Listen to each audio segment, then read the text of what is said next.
నమస్తే, నా పేరు కిట్టు. వైజాగ్ లోకల్ న్యూస్ వార్తలకు స్వాగతం. వార్తల్లో ముందుగా ముఖ్యాంశాలు.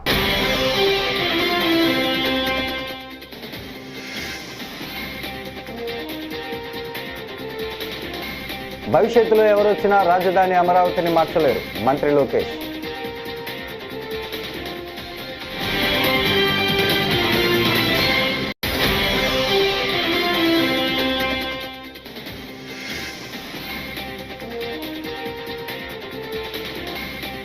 సుప్రియ దాడి చేసినట్టు ఆధారాలు చూపించండి, పేర్ని వెంకట్రామయ్య అలియాస్ నాని డిమాండ్.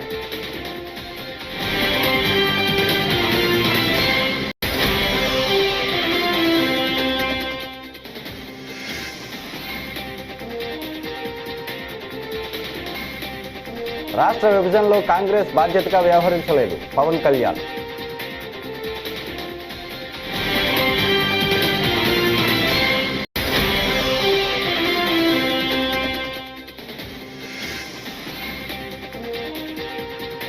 హీరోగా వరుణ్ తేజ్, నిర్మాతగా నిహారిక.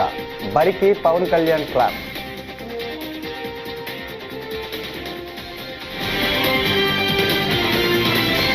ఇక డీటెయిల్స్ చూస్తే, భవిష్యత్తులో ఏ తొగ్లక్ లాంటి వ్యక్తి వచ్చినా రాజధానిగా అమరావతి మాత్రమే ఉండేలా రక్షణ కల్పిస్తున్నామని మంత్రి లోకేష్ అన్నారు. రాజధానిగా అమరావతికి చట్టబద్ధత కల్పించాలని కేంద్రాన్ని కోరే తీర్మానంపై చర్చ సందర్భంగా శాసనసభలో లోకేష్ మాట్లాడారు. అమరావతి ఏకైక రాజధానిగా అన్ని జిల్లాల సమగ్ర అభివృద్ధి కూటమి లక్ష్యమని పునరుద్ఘాటించారు. ఏపీకి అమరావతికి జగన్ అనుకూలమో వ్యతిరేకమో సమాధానం చెప్పాలని డిమాండ్ చేశారు. 58 రోజుల్లో రైతులందరూ పెద్ద ఎత్తున వచ్చి సుమారుగా 33,000 ఎకరాలు రాజధాని కోసం వాళ్ళు ఇష్టం జరిగింది అధ్యక్ష. దీని వెనకాల ఒక కారణం ఉంది. అదేంటంటే ఒక నమ్మకం. ముఖ్యమంత్రి గారు 5 కోట్ల ఆంధ్రుల కోసం రాజధాని ఏర్పాటు చేస్తున్నారు. మన అందరికి ఒక పిలుపిచ్చారు. కలిసికట్టుగా మనం మన రాష్ట్రాన్ని అభివృద్ధి చేయాలని ఒక నమ్మకంతో ఆనాడు రైతులు పెద్ద ఎత్తున వచ్చి వాళ్ళ భూములు ఇచ్చారు అధ్యక్ష. 5 కోట్ల ఆంధ్రుల భవిష్యత్తు శాశ్వత పునాది వేస్తుంది ఈ సమావేశం అధ్యక్ష. ఇది కేవలం ఒక తీర్మానమే కాదు అధ్యక్ష, ఇది ఆంధ్రుల గుండెల్లో నిలబడే రోజని ఈ సభాముఖం తెలియజేస్తున్నారు అధ్యక్ష. మనందరం ఒకసారి చరిత్ర గురించి కూడా ఆలోచించాలి అధ్యక్ష. ఆనాడు పొట్టి శ్రీరాములు గారు భాష ప్రయుక్త రాష్ట్రాల కోసం 58 రోజులు దీక్ష చేసి ప్రాణ త్యాగం చేశారు. ఆయన ప్రాణ త్యాగం వల్లనే ఆంధ్ర రాష్ట్రం ఏర్పడింది అధ్యక్ష. 58 సంవత్సరాలు తెలుగు వాళ్ళందరూ కలిసికట్టుగా హైదరాబాద్ని అభివృద్ధి చేశారు. ఐటీ కానివ్వండి, ఫార్మా కానివ్వండి, ఫైనాన్షియల్ సర్వీసెస్ కంపెనీలు కానివ్వండి, పెద్ద ఎత్తున ఆనాడు చంద్రబాబు నాయుడు గారు పెట్టుబడులు తీసుకొచ్చి అద్భుతంగా హైదరాబాద్ని అభివృద్ధి చేస్తాం. మన కల్లారా చూసాం అధ్యక్ష. 16,000 కోట్ల లోటు బడ్జెట్తో ఆనాడు ఆంధ్ర రాష్ట్రాన్ని ఏర్పాటు చేశారు అధ్యక్ష. అసెంబ్లీలో ఉప ముఖ్యమంత్రి పవన్ కాంగ్రెస్పై తీవ్ర విమర్శలు చేశారు. రాష్ట్ర విభజనలో కాంగ్రెస్ బాధ్యతాయుతంగా వ్యవహరించలేదని అన్నారు. రాష్ట్రం ఏర్పడి ఇన్నేళ్లు గడిచినా ఇంకా రాజధాని కోసం పోరాడటం బాధాకరమని పేర్కొన్నారు. తనకు తెలంగాణ ఆంధ్ర అనే విభేద భావన లేదని, తెలుగు నేల అనే ఐక్యత భావనే ఉండేదని చెప్పారు. ఏపీపై ప్రేమతోనే ఎలాంటి షరతులు లేకుండా టీడీపీతో కలిసి పనిచేస్తున్నామని పవన్ వెల్లడించారు. అప్పుడున్న కాంగ్రెస్ ప్రభుత్వం ఏం చేసి ఉండాల్సింది? ఇంత నష్టం జరగబోతుంది, ఇన్ని కోట్ల మంది ప్రజలు విడిపోతున్నారు. It's kind of partition. ఇలాంటి విభజన జరుగుతున్నప్పుడు ఎలా ఆలోచించి ఉండాల్సింది?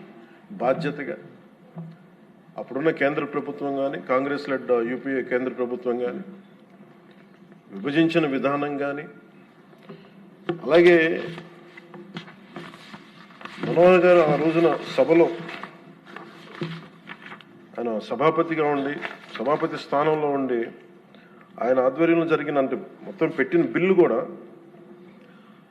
The house while rejecting the AP Reorganization Bill 2013 resolves to request the Honorable President of India not to recommend the AP Reorganization Bill 2013 for introduction in the Parliament, as the bill seeks to bifurcate the state of Andhra Pradesh without any reason, basis, and without arriving at a consensus in utter regard to the linguistic and cultural homogeneity and economic and administrative viability of both the regions. The bill also completely ignores the very basis of formation of states of Andhra Pradesh, the first linguistic state created in independent India. దీంట్లో ప్రత్యేకించి మీరు చూస్తే utter disregard to the linguistic and cultural homogeneity and economic and administrative viability. ఇందాక లోకేష్ గారు చెప్తున్నప్పుడు కనీసం ఆఫీసులు కూడా లేవని ఫోటోలు చూపిస్తూ ఉంటే, నేను అప్పుడు ముఖ్యమంత్రి గారిని కలవడానికి వచ్చినప్పుడు ఆయన ఆఫీస్ చూశాను. ఏదో ఇంజనీరింగ్ ఆఫీస్లో కూర్చొని ఆయన చేసే విధానం ఉంటే, ఆయన క్వైట్ అన్ ఆప్టిమిస్ట్ కాబట్టి, ఆయన చాలా బలమైన ఆశావాది కాబట్టి, ఇక టెంట్ వేసుకుని మనం చేద్దాం, డెవలప్మెంట్ చేద్దాం అన్న ముందుకు తీసుకెళ్తా ఉన్నారు. పోలీసుల మీద తాను అసత్యారోపణలు చేసినట్టు వారు నోట్ రిలీజ్ చేసి ఊరుకుంటే సరిపోదని, నర్సింగ్ విద్యార్థిని జడ్జివరపు సుప్రియ విషయంలో ఎలాంటి తప్పు చేయలేదని పామరు పోలీస్ స్టేషన్ సీసీటీవీ ఫుటేజ్లు రిలీజ్ చేసి పోలీసులే నిరూపించుకోవాలని వైఎస్ఆర్సీపీ కృష్ణా జిల్లా అధ్యక్షుడు మాజీ మంత్రి పేర్ని నాని డిమాండ్ చేశారు. యొక్క విషయాల్లో జుజ్జువరపు సుప్రియ అనే యొక్క చదువుకునేటువంటి ఆడపిల్లని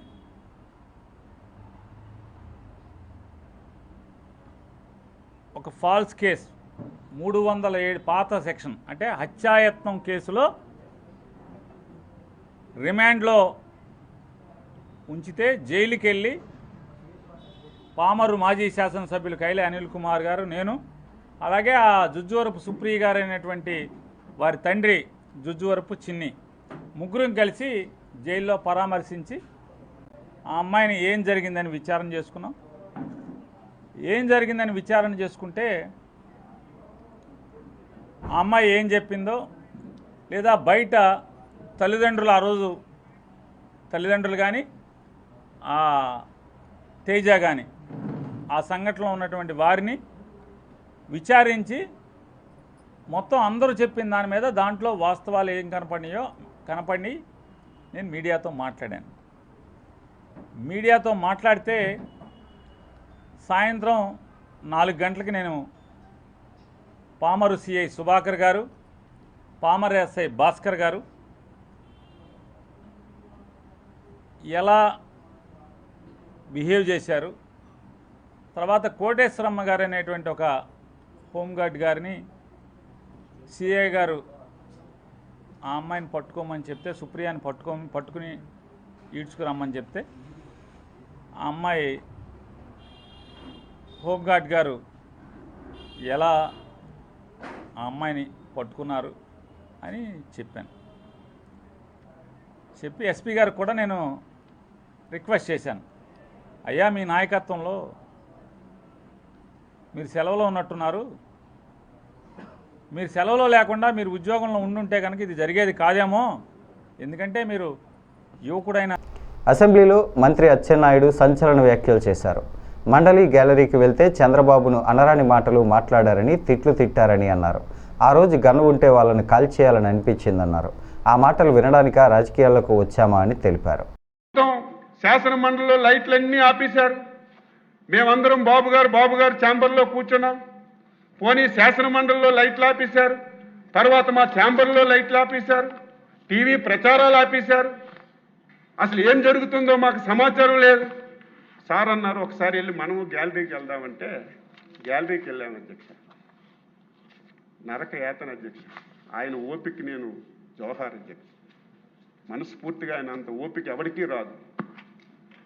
ఆయన వేళ ఈ చెవిట్లో ఆ చెవిట్లో అనరాని మాటలు, ఆ మాటలు వింటే నాలాంటి అయితే గన్నుంటే కాల్చేయాలి, ఎందుకు ఈ బతుకు, ఇంత దారుణమా? ఈ తిట్లు కాయడానికే మనం రాజకీయాల్లో ఉన్నాం. గత ప్రభుత్వంలో క్వారీలపై కరుణ చూపకుండా నిలువు దోపిడీ చేశారని చిత్తూరు జిల్లా తెలుగుదేశం పార్టీ అధ్యక్షుడు షణ్ముఖరెడ్డి శనివారం ఆరోపించారు. నారా లోకేష్ చేపట్టిన యువగలంలో క్వారీ యజమానులు తమ సమస్యలను చెప్పుకున్నారని, అప్పుడిచ్చిన హామీ మేరకు ఇప్పుడు కబ్జా కోరల నుంచి క్వారీలను విడిపించే ప్రయత్నం ప్రభుత్వం చేసిందని ఆయన తెలిపారు. ఈ కార్యక్రమంలో కూటమి నాయకులు పాల్గొన్నారు.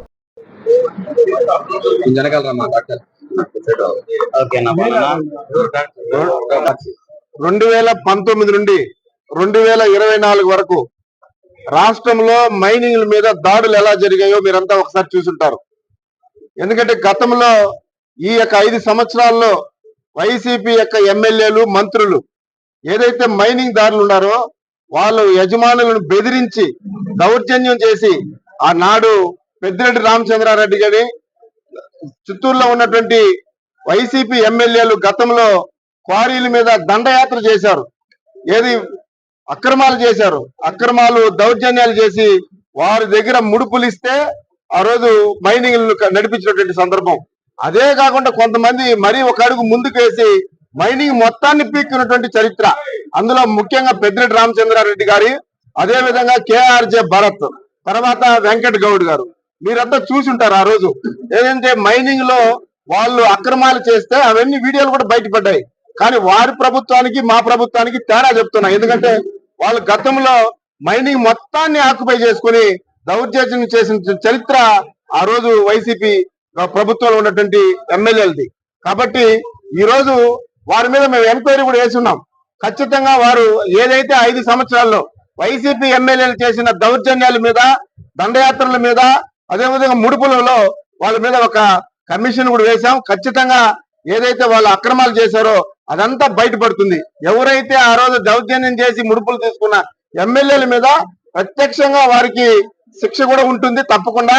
అందుకే ఈ ప్రభుత్వాన్ని అంతే కల్లారా చూసినటువంటి చరిత్ర.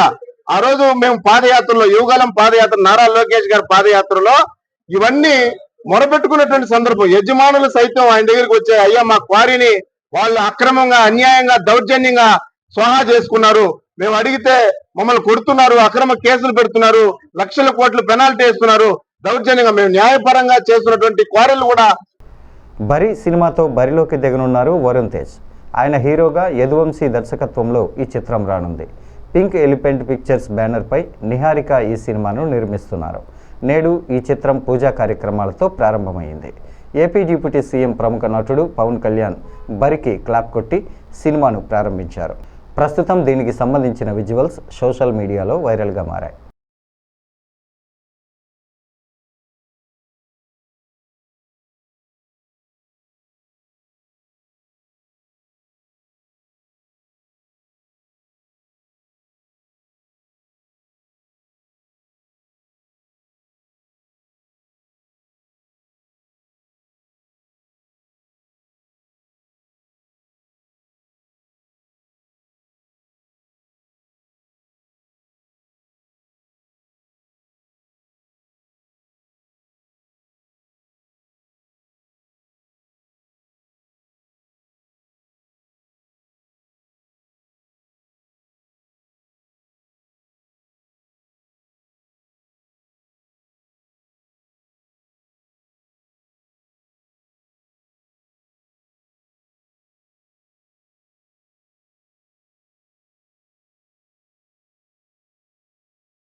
శ్రీరామనవమి వేడుకలు ఘనంగా నిర్వహించారు. అందులో భాగంగా అనకాపల్లి జనసేన పార్టీ ఇన్ఛార్జ్ రామ్కి స్థానిక వేల్పుల వీధిలో ఉన్న రామ్ మందిరాన్ని దర్శించుకొని ప్రత్యేక పూజలు నిర్వహించారు. ముందుగా ఆయన్ను దేవస్థానం చైర్మన్ గుమ్మల నాగేశ్వరరావు, సెక్రటరీ తంగేటి వెంకట్, ఆలయ కమిటీ సభ్యులు ఘనంగా ఆహ్వానించి చిరు సత్కారం చేసి స్వామివారి తీర్థప్రసాదాలను అందజేశారు. అనంతరం ఆయన మాట్లాడుతూ పట్టణంలో ఎక్కడెక్కడ రాముల వారి కళ్యాణం జరుగుతూ ఉండడంతో అనకాపల్లి ప్రాంతం మొత్తం శ్రీరామనామాలతో స్మరిస్తోందని పేర్కొన్నారు. ఈ కార్యక్రమంలో కూటమి నాయకులు పాల్గొన్నారు.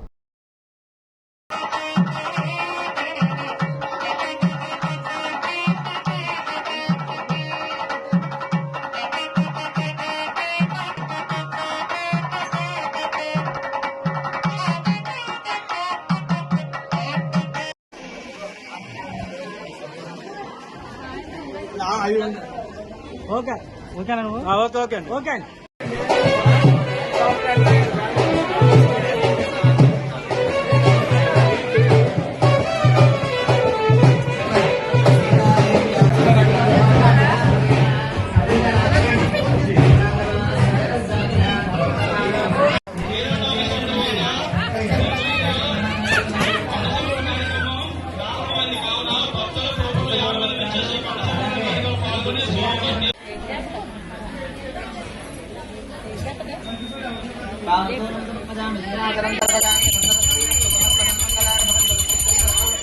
సన్మంగళార్భవంతు వీరాజనానంతరం శ్రీపాదమర్యంతముపజామి నమస్కరోమి.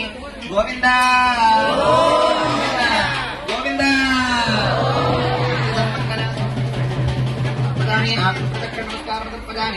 రక్షాసూత్రవీరం ఇంద్రస్తోమేన పంచదశేన మధ్యపిదం వాతేన సకరేణ రక్ష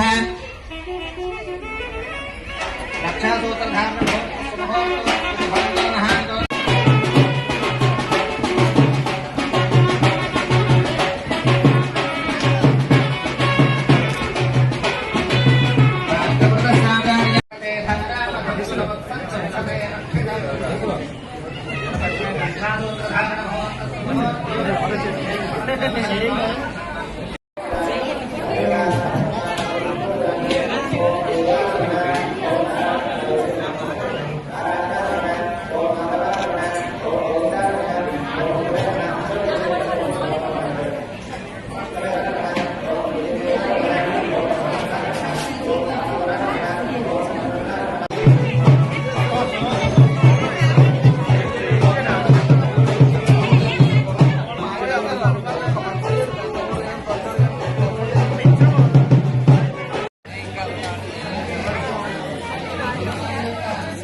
సబ్బవరం మండలం పెదగొల్లలపాలెం గ్రామంలో సమరసత సేవా సమితి ఆధ్వర్యంలో శ్రీరామనవమి వేడుకలు శుక్రవారం కన్నుల పండుగగా జరిగాయి. శ్రీ సీతారామ కళ్యాణం తిలకించేందుకు విశాఖ, సింహాచలం లాంటి సుదూర ప్రాంతాల నుంచి భక్తులు పెద్ద ఎత్తున పాల్గొన్నారు. ఇక్కడి శ్రీ సీతారాముల ఆలయంలో జరిగిన కళ్యాణ మహోత్సవం గురించి విశాఖ సమరసత సేవా సమితి నాయకులు గుడివాడ శ్రీనివాసరావు మీడియాతో మాట్లాడుతూ తమ సేవా సమితి సభ్యులు ఇలాంటి దైవ కార్యక్రమాల్లో పాల్గొని భక్తులకు సహాయ సహకారాలు అందిస్తామని పేర్కొన్నారు.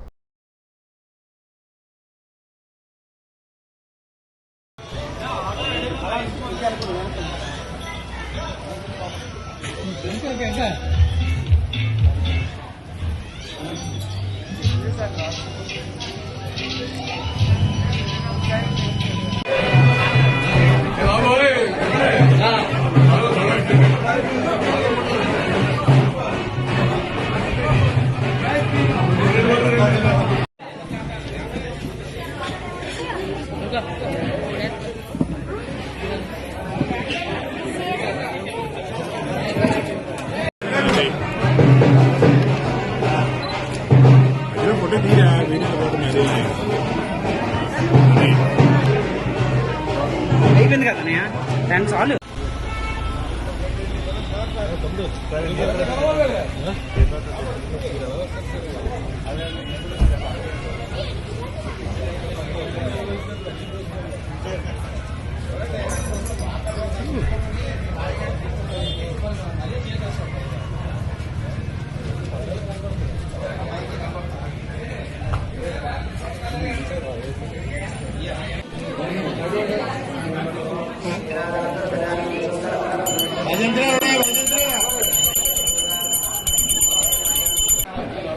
అలాగే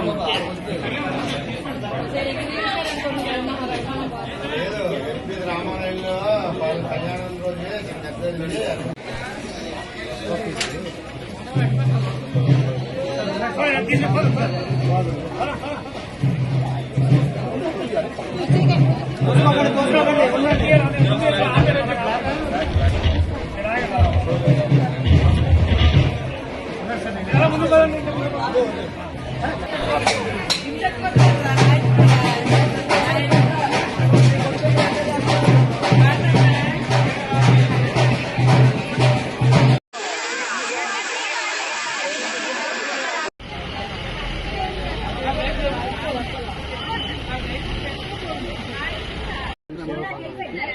అలాగే మేము సంవత్సరం దేవస్థానంలో సేవ చేస్తుంటాం.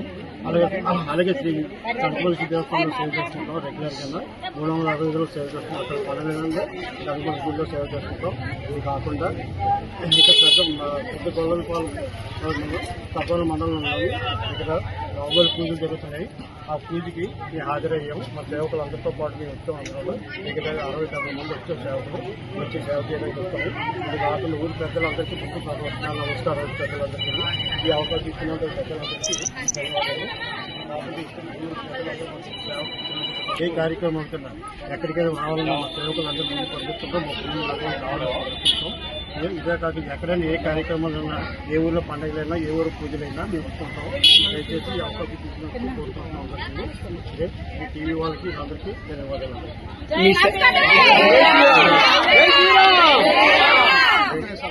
మీ సేవలో ఎంతమంది సభ్యులు ఉంటారండి? దగ్గర 6-7 మంది ఉంటారు. సభ్యులు ఉన్నారు. ఈ అవకాశం అందరికీ ఇస్తున్నాము. విద్యార్థులకి టెంపుల్ సేవలు ఇస్తాము. అలాగే కర్మల్ గుడిలో రెగ్యులర్గా 350 సభ్యుల మొత్తం సేవలు ఇస్తున్నాము. ఇక్కడ ఇదే కాకుండా మా వేరే టెంపుల్స్ కూడా పంపిస్తుంటాం. దగ్గర ఏ టెంపుల్ పంపిస్తారండి? రెగ్యులర్గా అరసూలు పంపించాము. సేవలు జరిగింది. అక్కడ అరసూలు పండుగలకి రెగ్యులర్గా ప్రతి ఆదాయం సేవలు వెళ్ళే వాళ్ళము. ఇప్పుడు దగ్గర కొంచెం ఆగాము. మా చంద్రోత్సవం వల్ల ఇది కాకుండా ఇది దానివల్ల మా చంద్రోత్సవంకి కళ్యాణ జరుగుతుంది. మొట్టగారికి 29 తారీఖుకి మా సేవలందరూ హాజరవుతారు. అందరండి చంద్రోత్సవంకి పాటుగా అందరూ రావాలని కోరుకుంటున్నాము. ఇదే కానీ ఏ ఊళ్ళో పండుగలు జరిగినా, ఏ సంబరాలైనా మా సేవకులను మిమ్మల్ని పంపిస్తాం. అక్కడికి సేవ చేయడానికి కర్మల గుడికి రెగ్యులర్గా సేవలు ప్రజల మధ్యన జరుగుతుంటాయి. అలాగే కొండ మీద ప్రతి శనివారం నాది సేవ ఉంటుంది. ఇది కాకుండా ప్రతి మంగళవారం శనివారం కాకుండా పుట్టబడుకులు మా సేవలు ప్రతి సేవలు మాకు ఇస్తారు. ఈ వరాలకి ఇది మా సేవా సభ్యులందరినీ ఇంతవరకు నాటి లెక్చర్. ఈ రోజు గొల్లపాలెంలో సీతారాముల కళ్యాణం అయింది కదా. మీ సేవా సంఘం నుంచి ఎంతమంది ఇక్కడ సభ్యులు హాజరయ్యారండి? ఈ గొల్లపాలెం దగ్గర 60-70 మంది ఉన్నారు సేవకులు. ఇది కాకుండా మీ టౌన్ నుంచి దగ్గర 30 మంది వచ్చాము ఈ సేవ చేయడానికి. ఈ అందరూ అవకాశం ఇచ్చినందుకు ఈ భోజన కార్యక్రమానికి మా సేవలంతా సహకారం అందించారు. ఇది కాకుండా ఈ అవకాశం చండీప్రియ వాళ్ళ దంపతులు ఇద్దరికి నా ధన్యవాదాలు.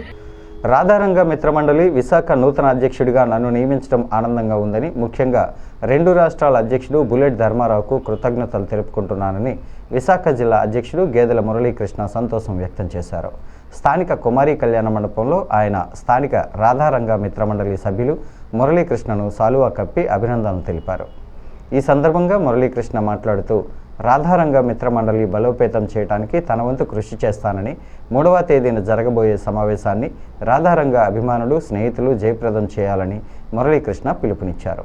కార్యక్రమంలో ఉత్తరాంధ్ర అధ్యక్షుడు దత్తాత్రేయులు, అనకాపల్లి అధ్యక్షురాలు వాణిశ్రీ, విశాఖ మహిళా అధ్యక్షురాలు అమ్మాజీ తదితరులు పాల్గొన్నారు. కాకుండా శనివారం పెడదామన్న ఆలోచనతో మీ అందరికి కూడా మరి నేను సాయంత్రం ఫోన్ చేయడం, మీరు అందరూ కూడా రావడం కూడా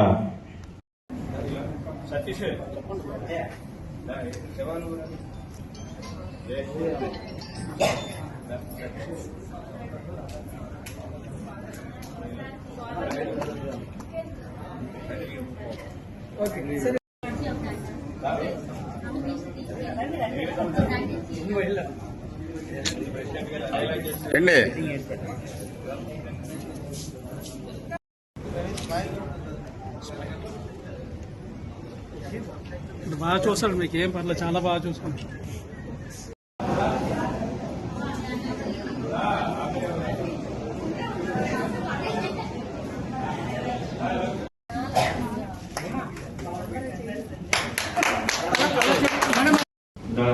దత్తాత్రేయ గారు, దత్తు గారు అంటారు. మరి దత్తు గారు ఇలాగ మీకు విశాఖ జిల్లా అధ్యక్షులుగా రాధారంగ మిత్రమండలి నుంచి బయటకు మేము తీసుకొని వెళ్ళి మరి ఆయన్ని మేము ఈ రాధారంగ మిత్రమండలిని మేము చేసుకుంటున్నాం. ఆయన ఆల్రెడీగా ఆయన బాణీని కూడా యుఎస్ఏలో వినిపించారు.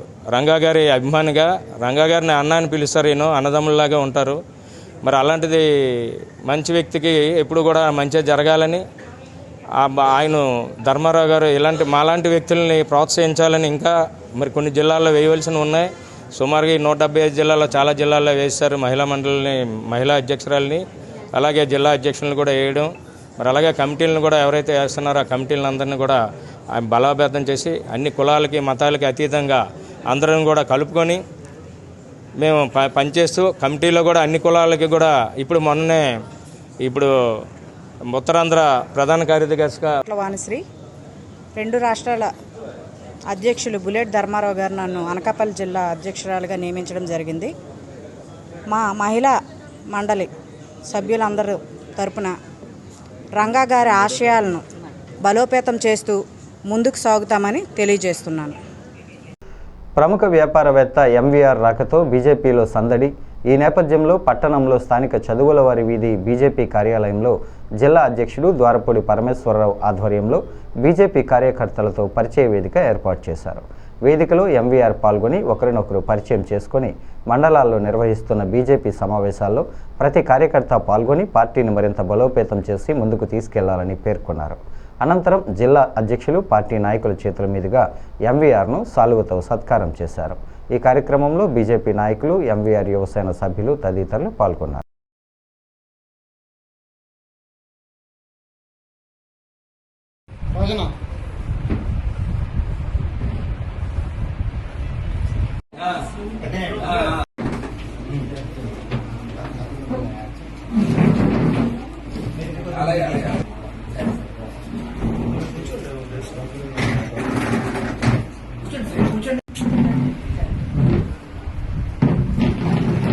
కూర్చొని అందరండి. రామకృష్ణ రామకృష్ణ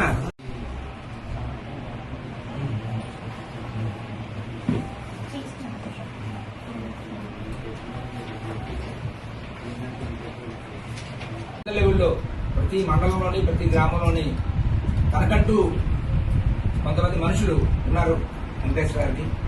ఎందుకంటే ఆయన వ్యక్తిత్వం అటువంటిది.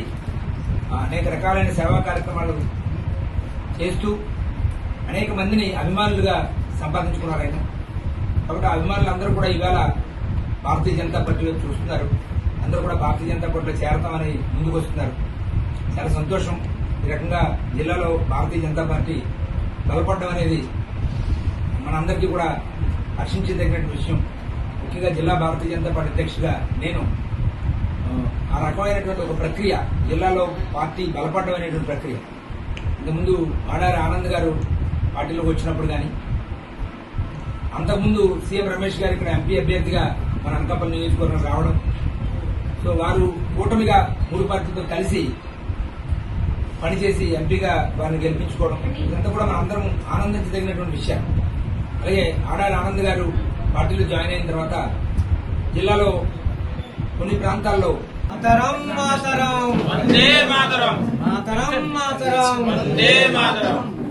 చాలా సంతోషం. సో వారు కార్యాలయానికి వచ్చిన సందర్భంలో అందరూ కలిసాము, సరదాగా 4 విషయాలు ముచ్చరించుకున్నాం. వారు కూడా వారి మనసులో ఉన్న అభిప్రాయాన్ని ఏ రకంగా అందరితో కలిసి పనిచేయాలి, ఏ పనైనా ఒక రాజకీయ పార్టీలో ఎవరో ఒకరు చేసేస్తే అయిపోయి పని కాదు, అందరం కలిసి కలెక్టివ్గా చేస్తేనే ఆ పని ముందుకెళ్తుంది. కాబట్టి భారతీయ జనతా పార్టీలో మనందరికీ అది అలవాటే, అందరూ కలిసి పనిచేయడం అనేది. సో వారు కూడా అదే విషయాన్ని చెప్పారు. అందరం కలిసి సమిష్టిగా మనందరం పనిచేసి మన యొక్క భారతీయ జనతా పార్టీని ముందుకు తీసుకెళ్దాం. అనకాపల్లి జిల్లాలో ఒక బలమైనటువంటి రాజకీయ పార్టీగా. వార్తలు ముగించే ముందు ముఖ్యాంశాలు మరోసారి.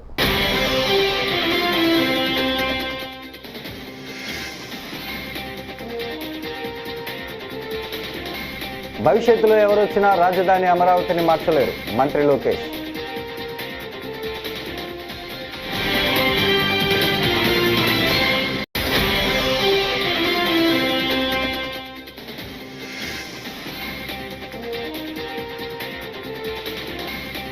సుప్రియ దాడి చేసినట్టు ఆధారాలు చూపించండి, పేర్ని వెంకట్రామయ్య అలియాస్ నాని డిమాండ్.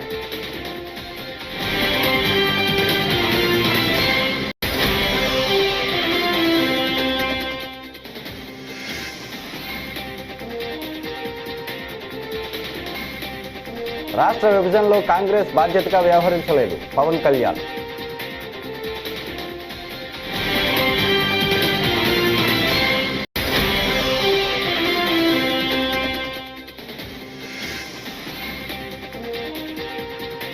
హీరోగా వరుణ్ తేజ్, నిర్మాతగా నిహారిక, బరికి పవన్ కళ్యాణ్ క్లాప్.